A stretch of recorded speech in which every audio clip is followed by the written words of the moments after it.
السلام عليكم ورحمة الله وبركاته. بسم الله الرحمن الرحيم. الحمد لله رب العالمين. اللهم صل على محمد وعلى آل محمد كما صليت على إبراهيم وعلى آل إبراهيم إنك حميد مجيد. اللهم بارك على محمد وعلى آل محمد كما باركت على إبراهيم وعلى آل إبراهيم إنك حميد مجيد. أما بعد فإن خير الكلام كلام الله وخير السنن سنن محمد صلى الله عليه وسلم وشر الأمور محدثاتها وكل محدثة بدعة وكل بدعة ضلالة وكل ضلالة في النار. أعوذ بالله من الشيطان الرجيم. يا أيها الذين آمنوا إن كثيرا من الأحبار والرهبان ليأكلون أموال الناس بالباطل ويصدون عن سبيل الله والذين يكنزون الذهب والفضة ولا ينفقونها في سبيل الله فبشرهم بعذاب أليم.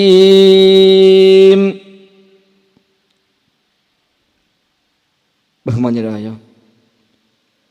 വിശ്വാസിനികളെ, വ്യത്യസ്ത social media പ്ലാറ്റ്ഫോമുകൾ വഴി ലോകത്തിൻ്റെ പല ഭാഗത്തു നിന്നായി ഈ സംസാരങ്ങളെ ശ്രവിക്കുന്ന, ദീനിനെ സ്നേഹിക്കുന്ന, ഹക്കിനെ സ്നേഹിക്കുന്ന സുഹൃത്തുക്കളെ, റഹ്മാനായ റബ്ബ് സുബ്ഹാനഹു വ തആലയുടെ നിയമ നിർദ്ദേശങ്ങൾ കഴിവിൻ്റെ പരമാവധി ജീവിതത്തിൽ പാലിക്കുവാൻ പരിശ്രമിക്കണേ എന്ന് ഒരിക്കൽ കൂടെ ഈ വേദിയിൽ ആവർത്തിച്ച് ഓർമ്മപ്പെടുത്തുകയാണ്. അല്ലാഹു സുബ്ഹാനഹു വ തആല നമുക്കെല്ലാം തൗഫീഖ് പ്രദാനം ചെയ്യുമാറാവട്ടെ. ആത്മീയ ചൂഷണം ഉദ്ദേശിക്കുന്ന മനുഷ്യന്മാരൊക്കെ നൂറ്റാണ്ടുകളായി അതിനുപയോഗിക്കുന്ന പ്രധാനപ്പെട്ട ഒന്നാണ് പ്രവാചക ശേഷിപ്പുകൾക്ക് പ്രമാണങ്ങൾ പരിചയപ്പെടുത്തിയ പ്രാധാന്യത്തെ. അത്തരം ഹദീസുകളെ ദുരുപയോഗം ചെയ്തുകൊണ്ട് എന്തെങ്കിലുമൊക്കെ ഒരു ചെപ്പടി വിജയമായി വരികയും അത് ഹബീബായ മുഹമ്മദ് മുസ്തഫ സ്വല്ലല്ലാഹു അലൈഹി വസല്ലം തങ്ങളിലേക്ക് ചേർത്തി പരിചയപ്പെടുത്തുകയും അതിൻ്റെ മറവിൽ സാമ്പത്തിക ചൂഷണവും അതിലുപരി വിശ്വാസ ചൂഷണവും നടത്തുക എന്നതിന് നൂറ്റാണ്ടുകളുടെ പഴക്കമുണ്ട്. ഷിയാക്കൾ തുടങ്ങി വെച്ചു, പിന്നീട് സൂഫികൾ അത് ഏറ്റെടുത്ത് അതിന് പ്രചാരകരായി മാറി. ആ വഴിയിലൂടെ നമ്മുടെയൊക്കെ നാടുകളിലേക്കും അത് എത്തി എന്നതാണ് വസ്തുത. മതത്തിൻ്റെ പ്രമാണങ്ങളിൽ മഹത്വമായി പഠിപ്പിക്കുന്ന, ആളുകൾ ബഹുമാനിക്കുന്ന ഏതാണ്ട് എല്ലാ കാര്യങ്ങളും ഇന്ന് കച്ചവടച്ചരക്കായി മാറിയിട്ടുണ്ട്. ബഹുമാന്യനായ അദ്റൂഫ് അൽ ഹിക്കമി ഇവിടെ വിശദീകരിച്ചതുപോലെ ദിക്റുകളും ദുആകളും തസ്ബീഹും സ്വലാത്തും അടക്കം ഇന്ന് കച്ചവട വസ്തുക്കളാണ്. ഖബറുകൾ ഏറ്റവും വലിയ വരുമാന മാർഗങ്ങളായി മാറ്റപ്പെട്ടുകൊണ്ടിരിക്കുകയാണ്. വിലായത്തും കറാമത്തും മുഴുജിയത്തും എല്ലാം പണമുണ്ടാക്കാനുള്ള ഉപാധികൾ മാത്രമാണ് ഇന്ന് അത്തരം ആളുകൾക്ക്. പ്രവാചകരും പ്രവാചകന്റെ ജന്മവും അടക്കമിന്ന് വരുമാന സ്രോതസ്സുകളായിട്ടാണ് മാറിക്കൊണ്ടിരിക്കുന്നത്. നബിതങ്ങളുടെ ശേഷിപ്പുകൾ എന്ന പേരിൽ മുടിയും വടിയുമെല്ലാം സൂക്ഷിക്കുന്ന വ്യത്യസ്തങ്ങളായ രാജ്യങ്ങൾ ലോകത്തുണ്ട്. ഔദ്യോഗികമായും അല്ലാതെയുമൊക്കെ സൂക്ഷിക്കുന്ന വ്യത്യസ്തമായ പ്രദേശങ്ങൾ നമുക്ക് ചരിത്രങ്ങളിൽ കാണാൻ കഴിയും. പക്ഷെ ഒന്നിനു പോലും കൃത്യമായ ഒരു സനദ് കാണിക്കുവാൻ, അത് നബിയുടേതാണ് എന്ന് ബോധ്യപ്പെടുത്തുന്ന രേഖ കാണിക്കുവാൻ ഇന്ന് എവിടെയുമുള്ള ആർക്കും സാധ്യമല്ല എന്നത് അവിഷയികമായി ചർച്ച ചെയ്ത ആളുകളൊക്കെ സമ്മതിക്കുന്ന യാഥാർത്ഥ്യവുമാണ്. നമ്മുടെ നാട്ടിലും മുടിയുമായി ബന്ധപ്പെട്ട ചർച്ചകൾ വന്നപ്പോൾ ആ ചർച്ചകളിൽ കാര്യമായി വന്ന ഒരു വശം ഇത്തരം ശേഷിപ്പുകൾ സ്ഥിരപ്പെടാൻ സനത് വേണോ വേണ്ടേ എന്നായിരുന്നു. സനത് ഇല്ലെങ്കിൽ പോലും, ഇനി വ്യാജമാണെങ്കിൽ പോലും നബിയുടേതാണ് എന്ന് പറയപ്പെട്ട് കഴിഞ്ഞാൽ തന്നെ അതിനെ ഉപയോഗിക്കാമെന്ന് വരെ പ്രസംഗിച്ച എഴുതിയ ആളുകൾ നമ്മുടെ നാട്ടിലും ഉണ്ടായി എന്നുള്ളത് ഇത്തരം ആളുകളുടെ താല്പര്യം എന്താണ് എന്നതിന് ഏറ്റവും വലിയ തെളിവാണ്. തുർക്കിയിൽ, അതുപോലെ ഈജിപ്തിൽ, ഫലസ്തീനിൽ, ബഗ്ദാദിൽ, ഇന്ത്യയിൽ, ഇങ്ങനെ തുടങ്ങിയ വ്യത്യസ്തങ്ങളായ രാജ്യങ്ങളിൽ നിബിധങ്ങളുടെ ശേഷിപ്പുകൾ എന്ന പേരിൽ പലതും സൂക്ഷിച്ചു പോരുന്നുണ്ട്. നമ്മുടെ നാട്ടിൽ ഈ ഒരു മുടി വിവാദം ആദ്യമായി വന്ന ആ സമയങ്ങളിൽ അന്നു ഇരു സമസ്തക്കാർ തമ്മിലുണ്ടായ കാര്യമായ ചർച്ചകളിൽ ഒന്നതായിരുന്നു. ലോകത്തെവിടെയെല്ലാം എന്തെല്ലാം ശേഷിപ്പുകൾ നബിയുടേതായി സൂക്ഷിക്കപ്പെടുന്നുണ്ട്, അത് എവിടെ എത്ര എണ്ണമുണ്ട് എന്നൊക്കെയാണ് അന്നത്തെ കാര്യമായ ഒരു ചർച്ച. അന്ന് പേരോട് മുസ്ലിയാരും അതുപോലെ അഷ്റഫ് ഫൈസിയും തമ്മിലുണ്ടായ ആ വിഷയത്തിലുള്ള ചർച്ച കണ്ടുകൊണ്ട് നമുക്ക് ഇൻഷാ അല്ലാഹ് ബാക്കി വിശദാംശങ്ങളിലേക്ക് കടക്കാം. ആ ക്ലിപ്പിലേക്ക് ശ്രദ്ധിക്കാം. നമുക്ക് അത് തുർക്കിയിലാണ് ഏറ്റവും അധികം മുടി എന്ന് ഓരോന്നും നോക്കി മറുപടി പറയാൻ കാത്തു നിൽക്കുന്ന ചില ആളുകൾ, ഒരു അബ്ദുറഹ്മാൻ മുസ്ലിയാർ എനിക്ക് മറുപടി പറഞ്ഞു, അതൊന്ന് തുർക്കിയിലാണ്. മുടികളിൽ ഏറ്റവും കൂടുതൽ മുടി കിടക്കുന്നത് തുർക്കിയിലാണ്, മുസ്തഫ കമാലിന്റെ സ്ഥലത്താണ്. ഏറ്റവും കൂടുതൽ മുടിയുള്ളത് തുർക്കിയിൽ മുസ്തഫ കമാലിന്റെ സ്ഥലത്താണ് അയാൾ പറയാറ്. ഞാൻ ചോദിക്കുന്നത് അത് ഏത് കിതാബിലാണ് ഉള്ളത്? അതിനെന്താ സനത്?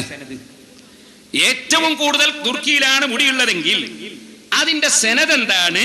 ഏത് കിതാബിലാണ് ഉള്ളത്? അവിടെ എത്ര മുടിയുണ്ട് പറ. 35 മുടി, 35 മുടി സൂക്ഷിച്ച സ്ഥലം എന്റെ കയ്യിൽ കിതാബിലുണ്ട്. ഞാൻ ചോദിക്കുന്നത് തുർക്കിയിലാണ് ഏറ്റവും കൂടുതൽ, നിങ്ങൾ പറഞ്ഞല്ലോ, ഏത് കിതാബിലാണ് ഉള്ളത്? അവിടെ എത്രയാ ഉള്ളത്? സനത് വായിക്കും, സനത് വായിക്കും. ആ 2 മറുപടി പിന്നെ ഇതുകൊണ്ട് തീർക്കുന്നൊന്നുമില്ല, വായിക്കട്ടെ.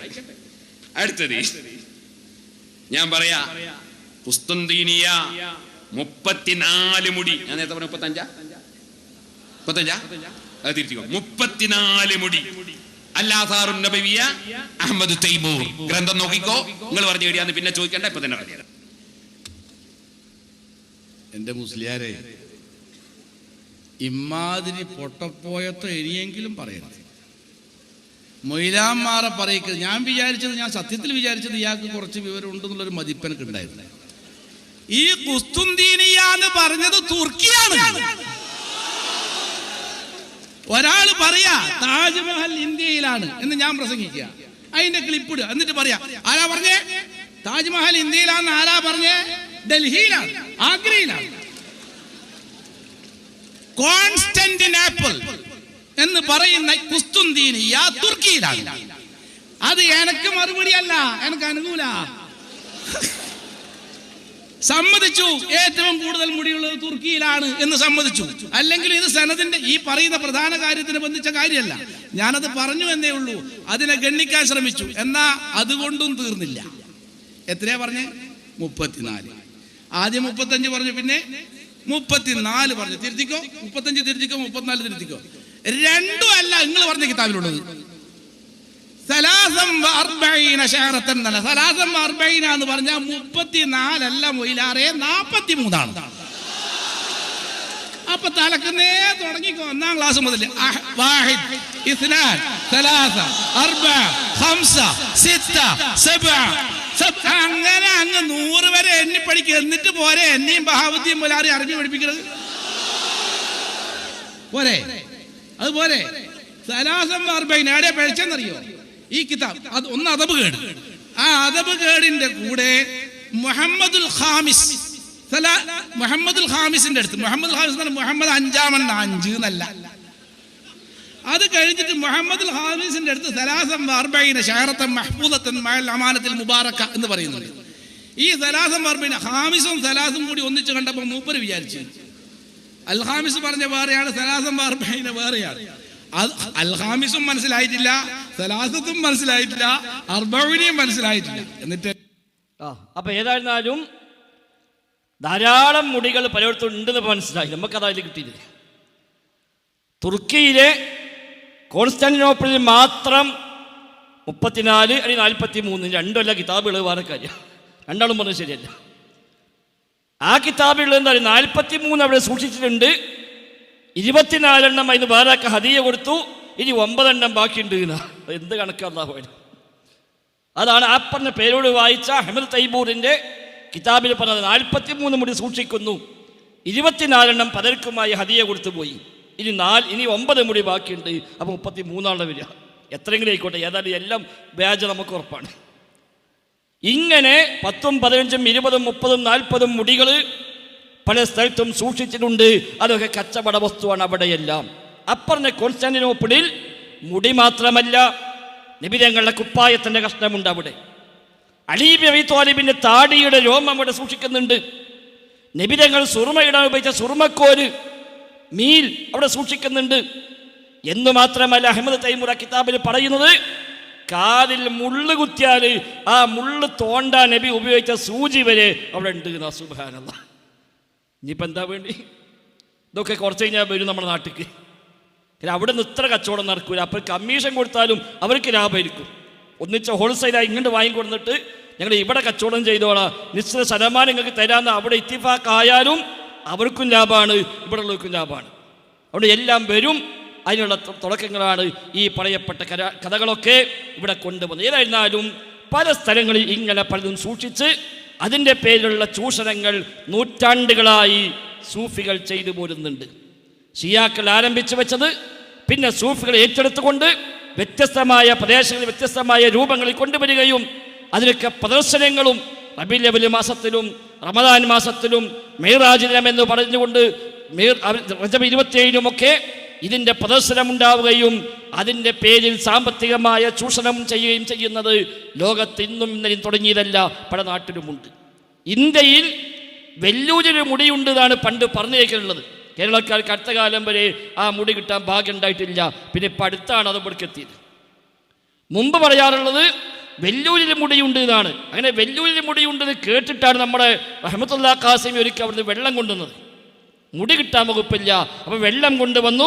മൂപ്പര് ആ വെള്ളം കൊടുത്തിട്ട് അതും കച്ചവടാക്കി. അങ്ങനത്തെ വല്ല വെള്ളം കിട്ടിയാൽ ആർക്കും കൊടുക്കാതെ സൂക്ഷിക്കല്ലേ ചെയ്യാം. അതിനു പകരം അതും വിറ്റ് കാശാക്കാണ് ചെയ്തത്. മറക്കാതിരിക്കാൻ വേണ്ടി ആ ഭാഗം നമുക്കൊന്ന് കേൾക്കാം. സാന്ദർഭികമായി പറയട്ടെ, വെല്ലൂരിൽ നിന്ന് സനദുള്ള ഹബീബായ റസൂലുള്ളാഹിയുടെ മുടിയിൽ വെള്ളം കുടിക്കൽ സ്വഹാബികളെ പതിവാണ്. റഹ്മത്തുള്ളാഹി വെറുതെ പറയുകയല്ല. ഞാൻ കാണിച്ചു.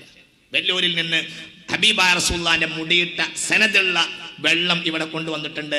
2 കുപ്പിയിലുണ്ട്. അത് ദാറുൽ ഖുർആനിലേക്ക് 25,000 രൂപ വീതം ചെയ്യാൻ ഈ സദസ്സിൽ ആർക്കെങ്കിലും താല്പര്യം ഉണ്ടെങ്കിൽ വാവാട് ഉസ്താദ് അവർക്കത് നൽകുന്നതാണ്. 2 കുപ്പി വെള്ളം, 2 ബഹുമാനപ്പെട്ട ഹബീബായ റസൂലുള്ളാഹി സ്വല്ലല്ലാഹു അലൈഹി വസല്ലം സനദുള്ള വെല്ലൂരിൽ നിന്ന് കൊണ്ടുവന്ന വെള്ളാണ്. സനദുള്ള വെള്ളാണ്, എന്തെങ്കിലും തോന്നിയത് പറയല്ല. അതാണ് കേരളത്തിലെ തുടക്കം. അന്ന് മുടി വന്നിട്ടില്ല. മുടി മുക്കിയ വെള്ളമെന്ന് പറഞ്ഞുകൊണ്ട് 2 കുപ്പി വെള്ളം കൊണ്ടുവരികയും 25,000 രൂപക്ക് ആ വെള്ളം വിൽക്കുകയും ചെയ്തു. ഇന്നത്തെ ബുദ്ധി ഉണ്ടെങ്കിൽ അന്ന് കൊടുക്കൂലായിരുന്നു. 2 കുപ്പി മതി മൊത്തം മനുഷ്യന്മാരെ കുപ്പിയിലാക്കാൻ. അന്ന് ആ സാധു തൽക്കാലം 25,000 ആവശ്യമുണ്ട്. അപ്പോൾ അതിന് 2 കുപ്പി വെള്ളവുമായി വന്നു. ആ ആവശ്യം നടന്നു, അത് കഴിഞ്ഞു. അപ്പം മറ്റൊരു റീറ്റ് തുടങ്ങിയപ്പോഴാണ് ഈ ചങ്ങായിക്ക് തുടങ്ങിയത്, എന്നാൽ പിന്നെ ഹോൾസെയിലാക്കാനോ. മൂപ്പര് വെള്ളം കൊടുന്നെങ്കിൽ നമുക്ക് മുടി തന്നെ കൊണ്ടുവരാം.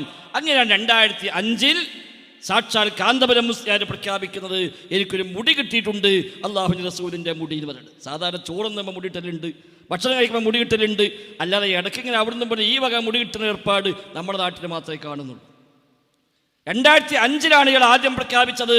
ഒരു മുടി കിട്ടി എന്ന് പ്രഖ്യാപിക്കുകയും അന്നത് വലിയൊരു ആവേശമാക്കി അവരുടെ അനുയായികളോട് പ്രഖ്യാപിച്ചുകൊണ്ട് ഇതാ നബിതങ്ങളുടെ മുടി കിട്ടിയിരിക്കുന്നു എന്ന് പറഞ്ഞുകൊണ്ട് രംഗത്ത് വന്നത്.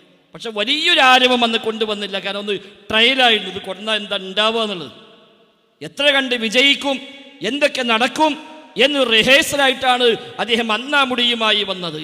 അന്ന് പത്രക്കാർ വന്നു, രാഷ്ട്രീയക്കാർ വന്നു, പലരും ചർച്ചയായി, പലരും ചോദിച്ചു ഇത് എവിടെ നിന്നാണ്, ആര് തന്നാണ് എന്നൊക്കെ ചോദിച്ചപ്പോൾ സമർത്ഥമായി തൽക്കാലം ഒഴിഞ്ഞു മാറാനാണ് അന്ന് ശ്രമിച്ചത്. അന്ന് ഇവിടെ ചോദിക്കുന്നുണ്ട് 2005 മുടി എവിടെ നിന്നാണ് കിട്ടിയത് എന്ന് വെച്ചപ്പോൾ അതിങ്ങനെ തൽക്കാലം ഒന്ന് വിഴുങ്ങിയിട്ട് പിന്നെ അത് മദീനയിലാണ്, കാരണം എല്ലാ മുടി മദീനത്താണല്ലോ, നബി മദീനത്താണല്ലോ. ആ നിലയ്ക്ക് പറഞ്ഞൊപ്പിക്കാനാണ് അന്ന് ശ്രമിച്ചത്. കാന്തപുരം മുസ്ലിയാർ അന്നത്തെ മുടിയുമായി ബന്ധപ്പെട്ട ആ ഒരു ഇൻ്റർവ്യൂ പത്രക്കാർ മാധ്യമങ്ങൾ ചോദിക്കുന്ന ആ ഭാഗം ഒന്ന് കേൾക്കാം നമുക്ക്. 2005 മർക്കസിൽ തിരുകേശമുണ്ട് എന്ന് താങ്കൾ പറയുകയുണ്ടായിട്ടില്ലേ? ഉണ്ട്. അതെവിടെ നിന്നാണ്? അത് വേറെ 2 വഴിക്ക് ലഭിച്ചതുണ്ട്. അന്നൊന്നും ഉണ്ടാവാത്ത തരത്തിൽ വിശ്വാസികൾക്ക് അതിൻ്റെ ദർശന പുണ്യം ഉൾപ്പെടെയുള്ളത് കിട്ടട്ടെ എന്ന നിലയിൽ വാണിജ്യാടിസ്ഥാനത്തിൽ ഒരു മസ്ജിദ് നിർമ്മിക്കുന്നതിൻ്റെ ആശയം വരാതിരുന്നത്? അത് രണ്ടും തെറ്റാണ് നിങ്ങൾ പറയുന്നത്. അതിൻ്റെ മുമ്പ് ഞങ്ങൾക്ക് ഇല്ല എന്ന് പറയുന്നത് ശരിയല്ല. മുമ്പും ഞങ്ങൾ അത് ഇവിടെ പ്രദർശിപ്പിച്ചിട്ടുണ്ട്, ആളുകളെ കാണിച്ചിട്ടുണ്ട്, ആളുകൾ വെള്ളം കുടിച്ചിട്ടും ഉണ്ട്. അതെവിടെ നിന്ന് വന്നതാണ്? അത് വന്നത് മദീനയിൽ നിന്ന് വന്നത്. അതെവിടെ നിന്ന് വന്നതാണ്? അത് വന്നത് മദീനയിൽ നിന്ന് വന്നത്. കണ്ടോ, പറയാൻ ചെറിയ മടിയുണ്ട്. കളവ് പറയുമ്പോൾ എത്ര വലിയ നുണ പറഞ്ഞ മനുഷ്യനാണെങ്കിലും ചെറിയ മനസ്സാക്ഷി കുത്തുണ്ടാവുമല്ലോ. അപ്പോൾ ഒന്നിങ്ങനെ മടിച്ചിട്ടാണ് പറഞ്ഞ് ഒപ്പിച്ചത് അത് മദീനയിൽ നിന്ന് വന്നതാണ്. അപ്പോൾ 2005 മുടി മദീനയിൽ നിന്ന്, യഥാർത്ഥത്തിലോ അത് ബോംബെയിൽ നിന്നാണ്. അത് പിന്നെ പുറത്ത് വന്നു വ്യാപകമായി. അന്ന് സമസ്തക്കാർ പിന്നാലെ കൂടി, സലഫുകൾ ഏതായാലും പിന്നാലെ കൂടി.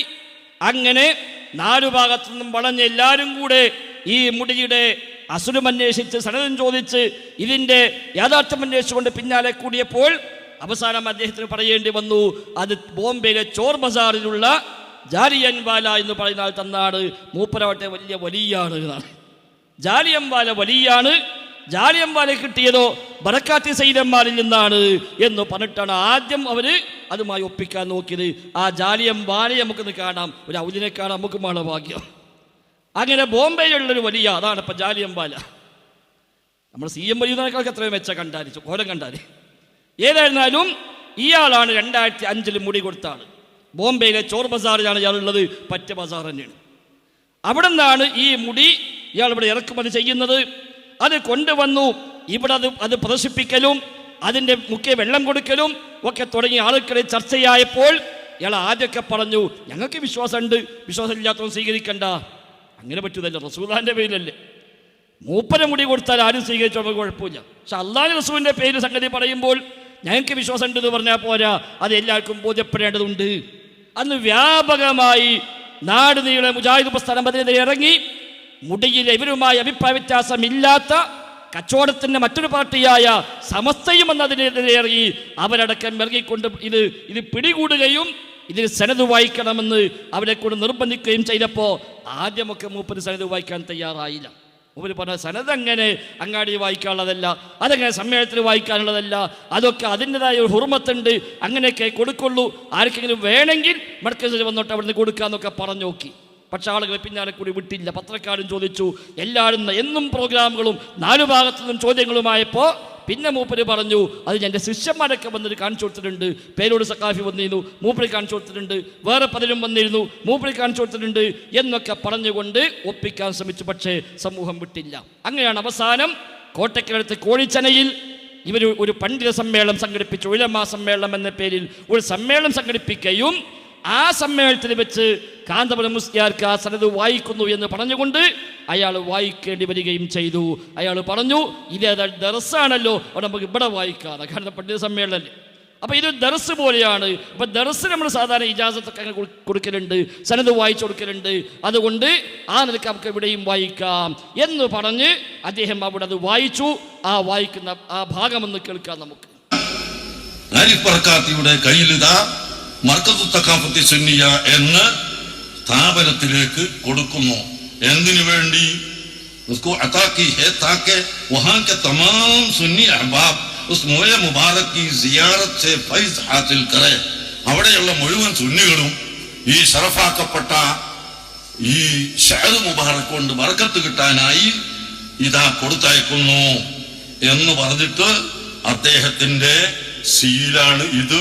അദ്ദേഹത്തിന്റെ സാക്ഷികളായി ഗവാഹ് നമ്പർ 1 മുഹമ്മദ് ആസിഫ്, രണ്ടാമത്തത് മുഹമ്മദ് സഹിൽ ഖാദിരി, മൂന്നാമത്തത് മുഹമ്മദ് ആരിഫ് ബർക്കാത്തി. 3 സാക്ഷികളുടെയും 4 സീലും വെച്ചുകൊണ്ട് എനിക്ക് കൊടുത്തയച്ച സനദാണ്. ആദ്യം സനദ് കാണിച്ചു. ഇതാണ് സനദ്. ജാലിയൻവാല ഒപ്പിട്ട് കൊടുത്ത സനദാണ്. മൂപ്പര ഒപ്പുണ്ട്, 3 സാക്ഷികൾ ഒപ്പുമുണ്ട്, അങ്ങനെ 4 ഒപ്പും സീലുമുള്ള ഉറുദുവിലാണ് കൊടുത്തയച്ചത് എന്ന് പറഞ്ഞുകൊണ്ടാണ് മൂപ്പര അവിടെ അത് വായിക്കാൻ തുടങ്ങിയത്. അപ്പം അത് ഒരു ഉറുദുവിൽ വായിച്ച അർത്ഥം വെച്ചിട്ട് ആൾക്കാരെ പറ്റിക്കാൻ നോക്കിയത്. എന്നിട്ട് മൂപ്പര് സനദ് വായിക്കുകയും ചെയ്തു. അങ്ങനെ കേൾപ്പിച്ച സനദ് വായിക്കണ ഭാഗങ്ങൾ കേൾപ്പിച്ചു കൊടുത്തു. എൻ്റെ ബാക്കി ഭാഗത്ത് സനദ് വായിക്കുന്നുണ്ട്. ഈ ജാലിയൻവാല മുതൽ അലി ഇബ്നു അബീ ത്വാലിബ് വരെ ഇതിൽ സനദുണ്ട് എന്ന് സ്ഥാപിക്കുവാൻ വേണ്ടി അദ്ദേഹം വ്യാജമായി തട്ടിക്കൂട്ടി ഒപ്പിച്ചുണ്ടാക്കിയ ഖാദിരിയ ത്വരീഖത്തിന്റെ സിൽസില അത് നേരെ എടുത്ത് ഇങ്ങേ തലയിൽ ജാലിയൻവാലയുടെ പേരും ഫിറ്റ് ചെയ്ത് ഒരു ബറക്കാത്തി സയ്യിദ് എന്ന പേരും കൂടെ സംസാരം മധ്യേ ആഡ് ചെയ്തുകൊണ്ടാണ് മൂപ്പര സനദ് വായിച്ചത്. ഉണ്ടാവുമല്ലോ, വരും. ഏതായിരുന്നാലും അങ്ങനെ ഇല്ലാത്ത സനദുണ്ടാക്കി വായിച്ചു. ഖാദിരിയ ത്വരീഖത്തിന്റെ സിൽസില ആർക്കും സെർച്ച് ചെയ്താൽ കിട്ടും. ഖാദിരിയ ത്വരീഖത്ത്, റിഫാഇയ്യ ത്വരീഖത്ത്, നഖ്ശബന്ദിയ്യ ത്വരീഖത്ത്, ഇങ്ങനെ ഓരോ ത്വരീഖത്തുകാർ ഓരോ സിൽസില ഉണ്ടാക്കി വെച്ചിട്ടുണ്ടാവും. ആ സിൽസില എന്താ? ഖാദിരിയ ത്വരീഖത്തിന്റെ സിൽസിലയാണെങ്കിൽ മുഹീദ്ദീൻ ഷെയ്ഖ് മുതൽ ഇങ്ങോട്ട് ഇപ്പോൾ ആരാണോ ഖാദിരിയ ത്വരീഖത്തിന്റെ ഷെയ്ഖായി അവർ കൊണ്ടെടുക്കുന്നത് അയാൾക്ക് മുഹീദ്ദീൻ ഷെയ്ഖ് വരെയുള്ള പരമ്പര, അതാണ് അവർ വായിക്കുക. പിന്നെ മുഹീദ്ദീൻ ഷെയ്ഖ് മുതൽ മേൽപോട്ട് പോയിട്ട് ഹസൻ ഹുസൈൻ വഴി അലിയിലേക്ക് എത്തുന്ന പരമ്പര, ഇതാണ് ഖാദിരിയ ത്വരീഖത്തിന്റെ സിൽസില എന്ന് പറഞ്ഞുകൊണ്ട് ഖാദിരിയ ത്വരീഖത്തുകൾ കൊണ്ടെടുക്കുക. റിഫായി ത്വരീഖത്താണെങ്കിലോ സമാനമായ റിഫായി ഷെയ്ഖിന്റെ ത്വരീഖത്തിന് ഇന്ന് ഇവിടം മുതൽ അങ്ങോട്ട് റിഫായി ഷെയ്ഖ് വരെയും അവിടുന്ന് അങ്ങോട്ട് പിന്നെ അലി ഇബ്നു അബീ ത്വാലിബ് വരെയുമുള്ള പരമ്പര, ഇതിനാണ് അവർ സിൽസില എന്ന് പറയുക. ആ സിൽസില എടുത്തിട്ട് ഇങ്ങേ തലയ്ക്കൽ ജാലിയൻവാലിന്റെ പേരാണ് ഫിറ്റ് ചെയ്തു. അലി ഇബ്നു അബീ ത്വാലിബ് മുതൽ മുഹീദ്ദീൻ ഷെയ്ഖ് വഴി ഇങ്ങനെ വന്ന് ഇപ്പോഴത്തെ ഖാദിരിയ ത്വരീഖത്തിന്റെ ഷെയ്ഖാരാണോ അതുവരെയുള്ള സിൽസിലയിൽ ഇങ്ങേ തലയിൽ ജാലിയൻവാലിന്റെ പേര്, പിന്നെ ഇപ്പുറത്ത് കാന്തപുരം. അപ്പൊ സനദായല്ലോ, അതാണ് മൂപ്പര് വായിച്ചത്. കേൾക്കാം നമുക്ക് ആ ഭാഗം. മൗലാന ഇഖ്ബാൽ വലി ജാലിയൻവാല, പിന്നെ ഗുലാം അബ്ദുൽ ഖാദിർ അൽ ജീലാനി, السيد عبد الله القادري، السيد نظام الدين القادري، السيد إمام الدين القادري، السيد سيف الدين القادري، السيد إمام الدين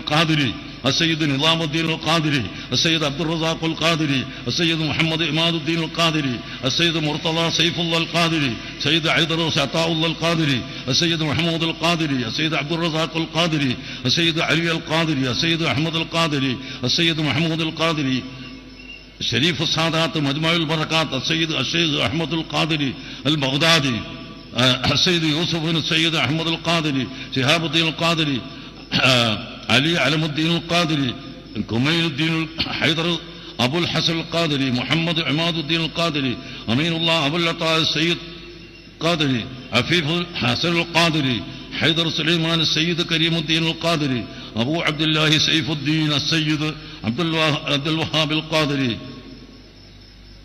الشيخ قطب الأقطاب الشيخ محي الدين عبد القادر الجيلاني قدس الله سره العزيز، എന്നിട്ട് അബൂ സഈദ് മുബാറക്, അബുൽ ഹസൻ അലി ഇബ്നു യൂസഫ്, അബുൽ ഫർഹ് ഇബ്നു അബ്ദുൽ റഹ്മാൻ, അബുൽ ഫضل അബ്ദുൽ വാഹിദ്, അബ്ദുൽ അസീസ് അൽ യമനി, അബൂബക്കർ الشبلي, അബുൽ ഖാസിം ജുനൈദ് അൽ ബഗ്ദാദി, സിർ السقطي, معروف الكرخي, أمير المؤمنين موسى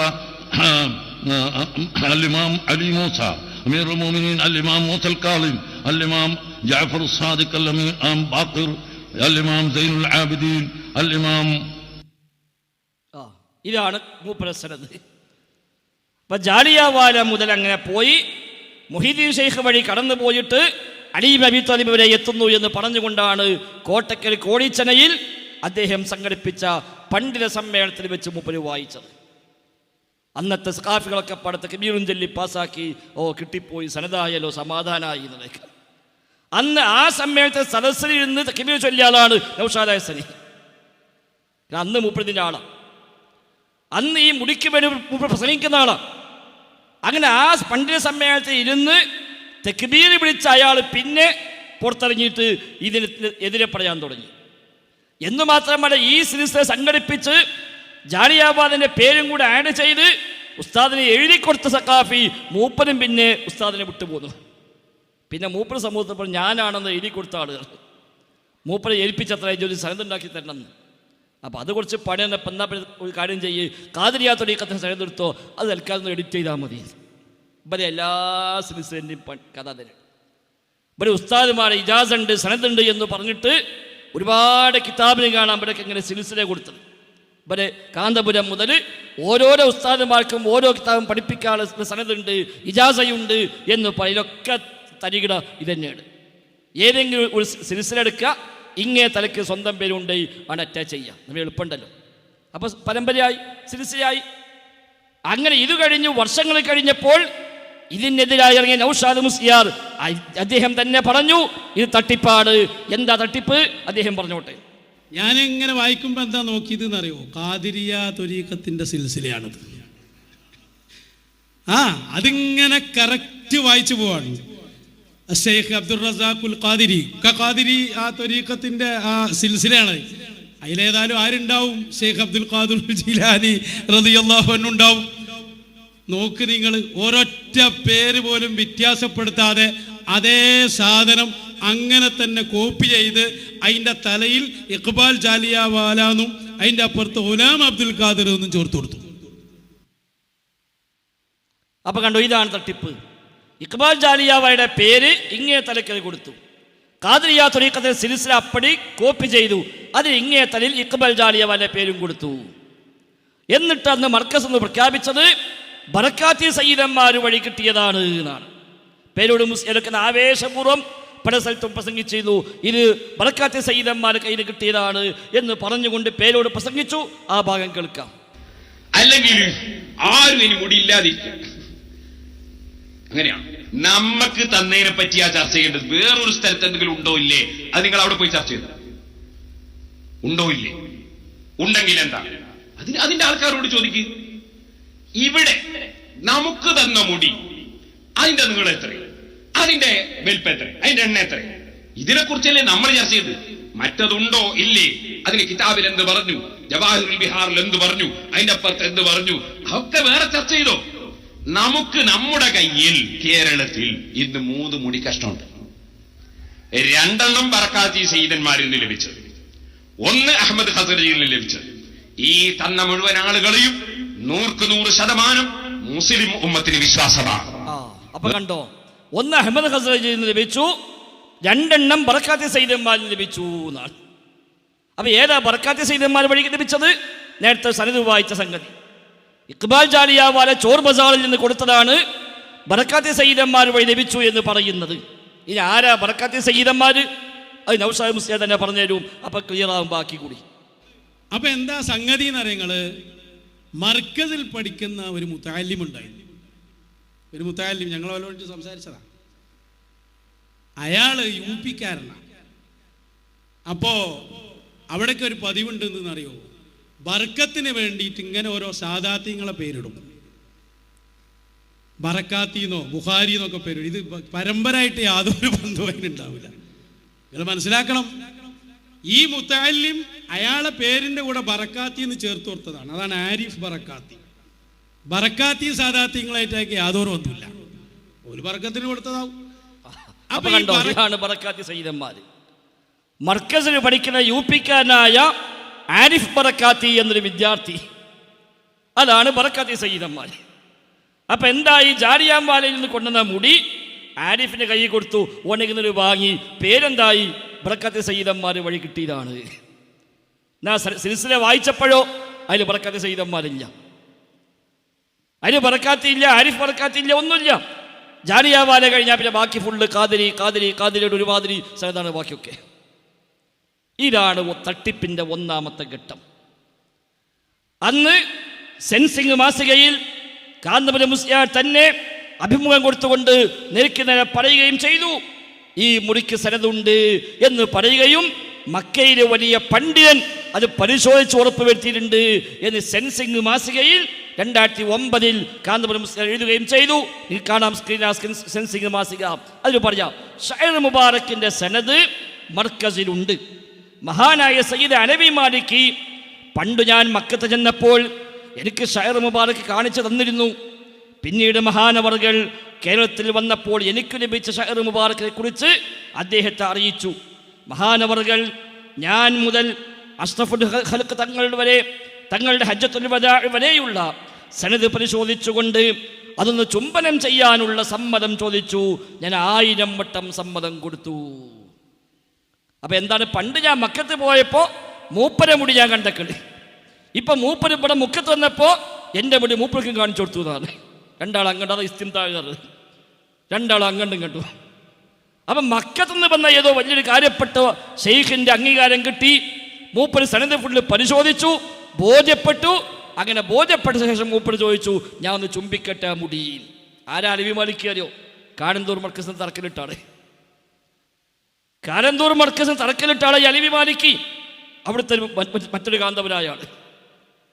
എല്ലാ ശുർക്കും ഖുറാഫാത്തിനും തെളിവുണ്ടാക്കി കൊടുക്കുന്ന മനുഷ്യനാണ് അലവി മാലിക്കി. അയാളെ കയ്യിൽ മുടിയുണ്ട്. അപ്പം ഇവിടെ വന്നപ്പോഴാണ് അതിലും വലിയ മുടി ഇവിടെ കാണുന്നത്. മക്കത്തിനേക്കാളും വലിയ മുടി ഇവിടെ മർക്കസിലാണ്.